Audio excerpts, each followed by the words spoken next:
हिम्मतदार गड्यासारखी हिम्मत मारायची आणि पुरुषासारखं राहायचं. बाई माणसासारखं राहायचं नाही.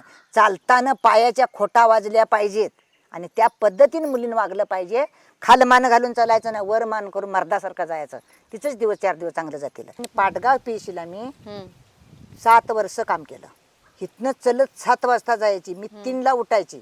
3ला उठून दूध काढायचं आणि दूध नेऊन कारोडच्या ढिरीत घालायचं. 12 वाजता महापूर आलेला. ह्या महमदापुराकडनं माझ्याच मुलाचा पाळणा घेऊन माझ्याच मुलाच्या पाळण्यात तिला घालून अखंड गाव सगळा अशी सांगी करून दांडकं मध्ये घालून, गाडी नाही दांडकं मध्ये घालून तिच्यावर कागद घालून तिला गारगोटी गाठली आम्ही. प्रत्येक बाईत एक आई असते आणि त्या बाईतली आई आणि आईतली बाई समजून घेता आली तर जगणं सोपं होतं. आता एका कॉलवर कुठल्याही गावात कुठल्याही ठिकाणी ॲम्ब्युलन्स येतात, डॉक्टर्स येतात, नर्सेस अवेलेबल आहेत आणि ह्या सगळ्याच गोष्टी एकच व्यक्ती करायची. तोही काळ होता आणि ती व्यक्ती म्हणजे दाई किंवा सुईण. आणि तो काळ असा होता की गाडी घोडाही नसताना पायपीट करत जाऊन तिथं ती सुविधा पुरवण्यात येत होती. तर ह्या आहेत उर्मिलाई, आपल्या म्हणजे आमच्या गावच्या सुईण. आत्ता आपल्याकडे खूप साऱ्या सुविधा आहेत, पण त्या काळात पंचक्रोशीत सेवा देणाऱ्या आणि आमच्या गावचा अहिल्यादेवी होळकर पुरस्कार प्राप्त अशा आमच्या या उर्मिलाई आणि त्यांच्याशी आज आपण संवाद करणार आहोत. तर आई बोला. आवाजातच कॉन्फिडन्स आहे, कणखर असा आवाज. आणि तर वयाच्या कितव्या वर्षापासून तुम्ही हे सगळं चालू केलं? लग्नानंतर? लग्नानंतर तुम्हाला कधी? 12व्या वर्षात माझं लग्न झालं. 12व्या वर्षी. आता सारखी काय गंचेकर नव्हती तेव्हा. जेवणासाठी कुठेतरी जगू वाचून दे म्हणून आई वडील देऊन टाकायचे. मग 12व्या वर्षात माझं लग्न झालं. काय 20 वर्षात मला मुलं झालं. 20व्या वर्ष मुलं झालं. मग मी 25-26 वर्षानंतर मी दाई काम करायला लागलो. तुझ्या लक्षात आलं आपल्याला हे जमतंय, कळतंय. म्हणजे कसं केलं मी सांगतो. मी कुठं कोर्स घेतला नाही, कुठं शिकायला गेलो नाही. तेव्हा काय गाडी घोडा नव्हतं, काय नव्हतं. जनावर आमच्या सासऱ्यांची बकरी भरपूर होती, शेरड. त्याच्यासाठी तिकडे मी जायची. मग त्या टायमाला ती शिडी गाव असलेली ती यायची रानात. तिचं पिल्लाला कसं सांभाळायचं, त्याला कसं घ्यायचं, त्याला कसं पुसायचं, त्याला कसं पाजायचं, ह्या पद्धतीने ती मी शिकलो. मला जनावरांनी शिकलो. मला काय शिकायला कोण घोक्या नव्हता. काय मला कोण पंचायत समितीचं नाही तर तुमच्या कशातलं हितली काय माणसं कोण तेव्हा त्या टायमाला नव्हती. आता ट्रेनिंग होतं, तसलं काय नाही. मग मला ते मी त्याच्या वयनं गावच्या बायांचं डिलिव्हरी करायला लागलो. पण मला भगवंतान पांडुरंगानं आपली आणि सूर्यनारायणानं मला साथ दिली. मी ज्याच्या घरात डिलिव्हरी मशीनची करायला लागलो, शेळ्यांची करायला लागलो, मशीनची अंग आलेली ती व्यवस्थित आतल्यात बसवायला लागलो. जर म्हशीचं पिल्लू आत पोटात मेलं तर ते माझं मी कट करून काढायचे. बापरे. कट करून काढायची. बी न हे कोर्स घेता माझी मी कट करून काढायची, डोकीलिटी चालवून. आपल्या अवजारानेच. होय, अशा हातात चाकू घ्यायचा, बारका चाकू असायचा आणि तो बंद करून घ्यायचा आणि ते आपल्या हाताच्या तोलावर ते पिल्लं आतला आत मेलेलं कट करून काढायची मी. आणि त्या म्हशीला जीवदान द्यायची. म्हशीचं अंग आलं की ते माझं मी बसवायचे. का तर 50 रुपये, कोणते 100 रुपये, 100 नाहीच, कोण 25, कोण 50. त्या काळात परिस्थिती नव्हती. आणि ज्या टायमाला बाई माणसाची डिलिव्हरी करायला लागलो तर ते कुठलं मूल आडवा असायचं, कुठलं मूल सरळ असायचं, कुठलं मूल उलटा असायचं, असं असायचं ह्या पद्धतीने. मग ज्या टायमाला मी हात चालू करून ते बाळ बघायची त्या टायमाला तिने सांगायची, बाई असं तर असं आहे जबाबदारीनं. मग तिला व्यवस्थित बसून तिची पाहिजे तशी डिलिव्हरी करायची. पण मी घरी बयाला दवाखान्यात तिला सोडलेली नाही. समजा एक बाई अशी आडलेली होती, तिला 12 मुलं झाली. आता 12वं शेवटचं तिचं 12वं मूल. तोपर्यंत तिनं ऑपरेशन केलेलं नव्हतं आणि पहिल्या बायका करीतच नव्हत्या. म्हातारं होईपर्यंत ती मुलंच तिची मासिक पाळी जाईपर्यंत ती मुलंच व्हायची तिची. काय मग त्या बाईला रात्रीचं तिच्या पोटात दुखायला मला बोलवायसाठी आली. मी वेसरड्याला जायची, दिववाडला जायची, कोलेवाडला जायची, देवर्ड्याला जायची, मग आपल्या कारोड्याला जायची आणि शिमलवाडी एवढी गावं मी सांभाळायची. रात्रीची 12ला पण बोलवा येऊ दे, 1ला येऊ दे, 2ला येऊ दे, 3ला येऊ दे, माझ्या नवऱ्यानं कधी मला तू जाऊ नकोस. मुलं नकाडी माझी 2 होती तर तेशनीने घरात झोपून जायचे. जाऊ नकोस. तुला कधी अडवलं मला नाही? कधी कुणी अडवलं नाही आणि भगवंताने तेशनी विचार बी दिली नाही अडवायची. अजिबात नाही दिली. कुणी मनात समजून 50 रुपये 25 रुपये कोण बी द्यायचं. नाहीतर मला कुणी काय अडवलेली नाही, का तर जीवदान दिलाय म्हणून. नाळाचं पैसे एकदा 10-5 रुपये 5 रुपये दे तर उलटे 5 रुपये नाही तर 50 पैसे. 50 पाहिजे नारळ. नाळ नाळ कट केलेल्याचं हा हा 50 पैसे द्यायची. हे असं द्यायचं म्हणायची माणसं, म्हणजे म्हणून ती 50 पैसे नाळ कट केलेल्याच द्यायची. तर त्याच्यावर मी समाधान मानून जायची. आणि एका बाईला आणलेली बाई, आता हिला काय करायचं, एकतर सुनीचा हात लावून घेईना, तपासून घेईना, काय करीना. मग शेवटला ती रात्री 12 वाजता महापूर आलेला. त्या हमदापुराकडनं माझ्याच मुलाचा पाळणा घेऊन, माझ्याच मुलाच्या पाळण्यात तिला घालून, अखंड गाव सगळा अशी सांगी करून, दांडकं मध्ये घालून, गाडी नाही दांडकं मध्ये घालून, तिच्यावर कागद घालून तिला गारगुटी गाठली. आणि कधी? पावसात किती वर्ष झाली? त्याला तरी मला वाटतं 20-25 का 20-25-30 वर्ष झाली. 30-40 वर्ष झालीच म्हणायची. ती बाई अजून जिवंत आहे. कुठल्या गावात? इथंच आमच्या गावात, आपल्या इथलीच? आपल्या इथलीच. मग ती बाई जिवंत आहे तर 30 वर्ष झाली असती. तर तिची मुलगी अशी आहे की सूर्याला उगून येईन चंद्राला मावळून ह्या पद्धतीची मुलगी आहे तिच्या हातात. तिला पण 2 मुलं झालेत. आणि इथनं गारगुटीत जाऊन तिची डिलिव्हरी केली.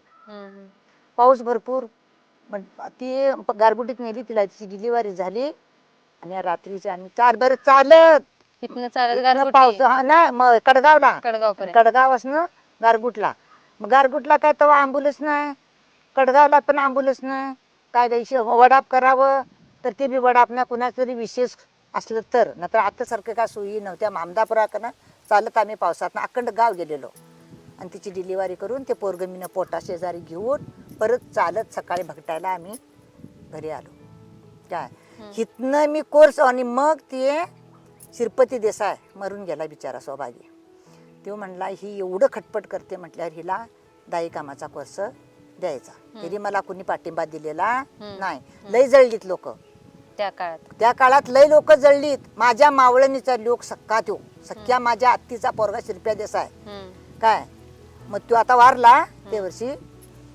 त्यानं ते नाव पुढे दिलं. आणि पाटगाव पेशीला मी 7 वर्ष काम केलं.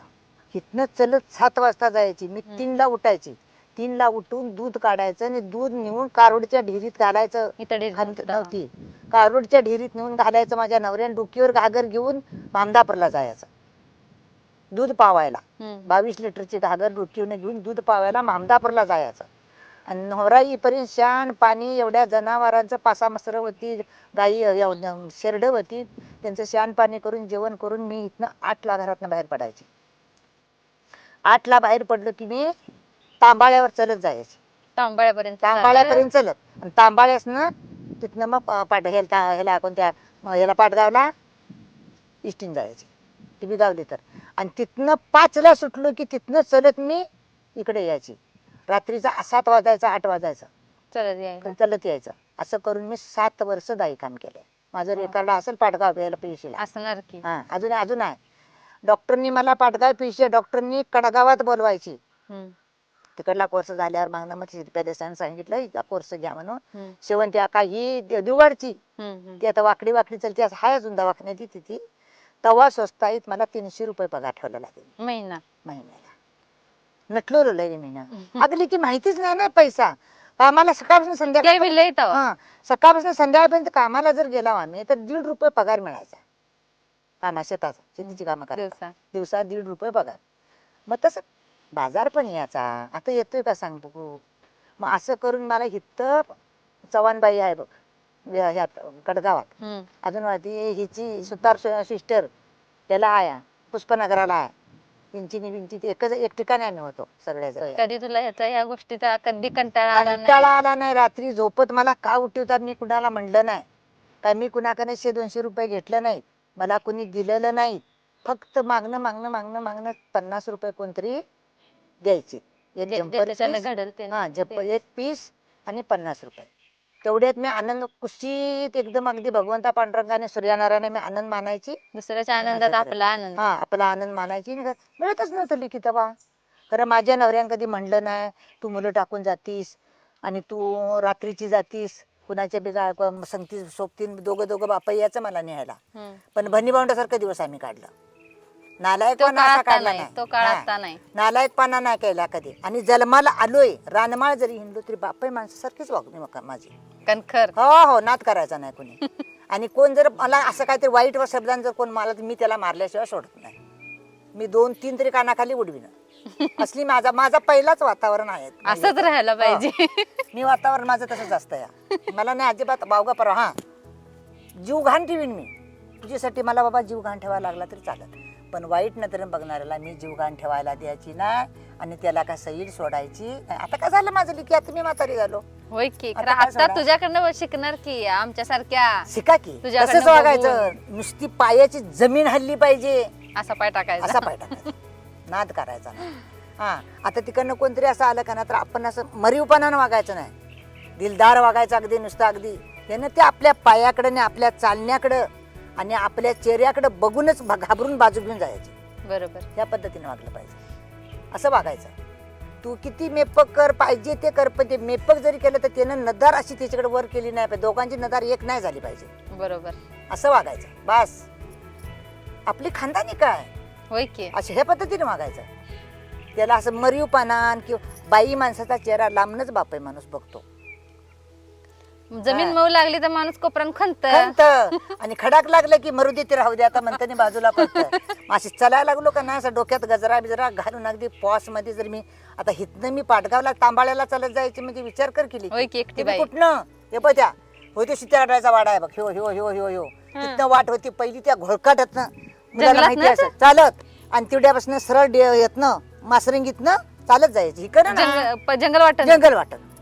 हिथनं सुटलो की ह्या वाटण सुटलो का नाही जंगल दाखवते. होय, त्या वाटण सुटलो की अंतिवड्यातनं मासरंगीला गेलो. मासरंगीतनं पाळ्याच्या वड्यात गेलो. पाळ्याच्या वड्यातनं तांबाळ्यात गेलं की राहतात चापेवाडी. 2-3 तास लागायचं चला. होय, लागायचं. तेवढी पायपीट रोज पायपीट 7 वर्ष. 7 वर्षे पायपीट केली मी. म्हणून ती काय म्हणते मला, तुम्ही ही नोकरी सोडू नका, कष्ट केलेला आहे, तुमचा पगार आणि वाढवतो. पण मी की शेरडा आणि घेतली बाय मांदावी. 5 म्हशी होत्या जनावर. आणि नवरा जरा पिणारा गावला माझा, तो केळसकराचा ह्यो. मग त्या पिणारा गावला म्हटल्यावर पाठीमागे जीव थोडा मागे थोडा पुढे थोडा. आता मला पेन्शन चालू झाली तर राज्यासारखी बसून खाली असतो. होय. आणि झालीच असती. झाली असती. हा, तरी पण मी ट्रॉफी मिळवली. मिळेल. बस माझे हाय ट्रॉफी. आमच्या कारिवडे गावचा पुरस्कार पण मिळाला, अहिल्यादेवी पुरस्कार. काय ते मिळाला. बाकी नाही काय. हे काय नाही, मी कुणाची अपेक्षा मात्र केली नाही. पण ही जाते रानात एकटी बाई. तुझा गहू येऊन दे, कुठला दारुड्या येऊन देत, कुठला कुठला कसला येऊन देत, काय येऊन देत, त्यानं तो आवाज ऐकूनच, पायाचा आवाज ऐकूनच बाजूला झाला पाहिजे. काय व्यक्तिमत्वाचा हे काय करायचा तो, काय करा तुला यायचं आहे का, चल माझ्या पाटणं. तुला शिकायचं चल माझ्या पाटणं. खरं कुणी काय नालायकपणा शब्द वापरला नाही आम्हाला. आपण कसं राहील त्याच्यावर समोरचा माणूस आपल्याला बाई हे माणसाचा देतोय. तिकडनं चेहरा आला तिच्यावर हसत बोलत जर आपण चेहरा पाडला की म्हणा ही हाताखाली आपली आता आली. बाई गावती. मग त्या पक्षी त्या भुजानी बिजाने अशा खमखमीत कुदल्या पाहिजे, धनानं पाय वाजलं पाहिजे. ते नील काय परत त्याच्या अंगाचं पाणीच पळतंय बापाय माणसाचं. आणि पळालंच पाहिजे. तर तुम्ही बायकांना तर बायकांना बरोबर. पाणी पळायला पाहिजे. मी बघ की मी एकटी जात नाही वेसरड्याला. का बरं असं ना, गाडी लागते, गाडीतच बसत नाही. असं नाही चालत. आत्ताच्या पिढीला, आत्ताच्या आम्हाला लेकींना, सुनांना, नातींना काय सांगशील, कसं राहायला पाहिजे आणि कसं वागायला पाहिजे? तिकडे कॅमेऱ्यात बघून सांग. हिम्मतदार गड्यासारखी हिम्मत मारायची आणि पुरुषासारखं राहायचं. बाई माणसासारखं राहायचं नाही. चालताना पायाच्या खोटा वाजल्या पाहिजेत आणि त्या पद्धतीने मुलीने वागलं पाहिजे. खाल मान घालून चालायचं ना, वर मान करून मर्दासारखं जायचं. तिथंच 4 दिवस चांगले जातील. खाल मान घातलं तर काही उपयोग होणार नाही. असं मर्दासारखं राहिलं पाहिजे आणि मर्दासारखं काम केलं पाहिजे. नाही ते आम्हाला काय करणार ते. पुरुषासारखं मर्दासारखं. पुरुष बी काय मर्दासारखा उपयोग नसतो या. उपयोग बी खालमान घालतो या, पडबोरा असतो या. तसं नाही. ह्या बाईच्या संगती बाजून जाताना तिच्या पायाच्या आवाजान आणि तिच्या चलण्याच्या हेनं बाजूला बापाय मनुष्यानं वाट सोडून बाजूला गेलं पाहिजे, सरकलं पाहिजे आणि तिला वाट दिली पाहिजे. अशा पद्धतीने वागायचं. पोरगीने खालमान घालायची आणि मग ती जायचं. आणि मग त्यानं तिकडं खुना करायची आणि इकडनं पोरगी पळून जायची, असलं काय करायचं नाही. आई बाबाचं 21 वेळ राखायचं असेल का ना, तर हिमतीनं वागायचं पुरुषासारखं, नाद करायचा नाही कोणी. आणि तिने तिकडनं येताना भियायला पाहिजे की बाबा ही वाघीण येते, आपण बाजूला सरकावं, ह्या पद्धतीने चालायचं. तर दिवस आपला जाते. आणि करून दाखवायचं. आणि तुम्ही हे करून दाखवलंच पाहिजे तुमच्या मुली बाळींनी, तरच याच्यात शिरायचं, बरोबर. ना तर शिरायचं नाही. आईनं काय केलं, वडिलांनी काय केलं आणि पोरं काय करतात असलं बोलून घ्यायचं नाही, अजिबात नाही. असं वाईट असलं तर मुलासनी व्यवस्थित शिकवायचं. पुरुषाची नदार आणि आपली नदार, आपलं जर डोळं असं लाल भडक झालं आणि पुरुषानं जर बघितलं, त्यानं खालीच बघून चाललं पाहिजे. त्या पद्धतीने वागायचं. काळ बदललाय, वेळ बदलली, पण प्रत्येकाच्या आयुष्याला संघर्ष हा आहेच. तुमचा आहे, माझा आहे, आईच्या आयुष्याला होता. त्यातून कसं जगायचं, त्यातून कसं बाहेर पडायचं, आणि आपण ज्या वाटेवरून चाललोय त्या वाटेवर उमटलेल्या पाऊलखुणा अशा असाव्यात की दुसऱ्यानं त्याचा पाठपुरावा करावा.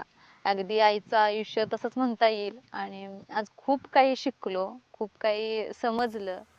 आणि मी म्हणेन की आयुष्य जगण्याच्या काही आपल्याला कला टिप्स मिळाल्या. तर आईचं खूप खूप आभार की तिचा वेळ तिने दिला. आत्ता ती जस्ट थोड्या वेळापूर्वी बकरी घेऊन आली, बकरी बांधली आणि थेट आमच्यासोबत इथं येऊन बसली. तर आईचे खूप खूप आभार.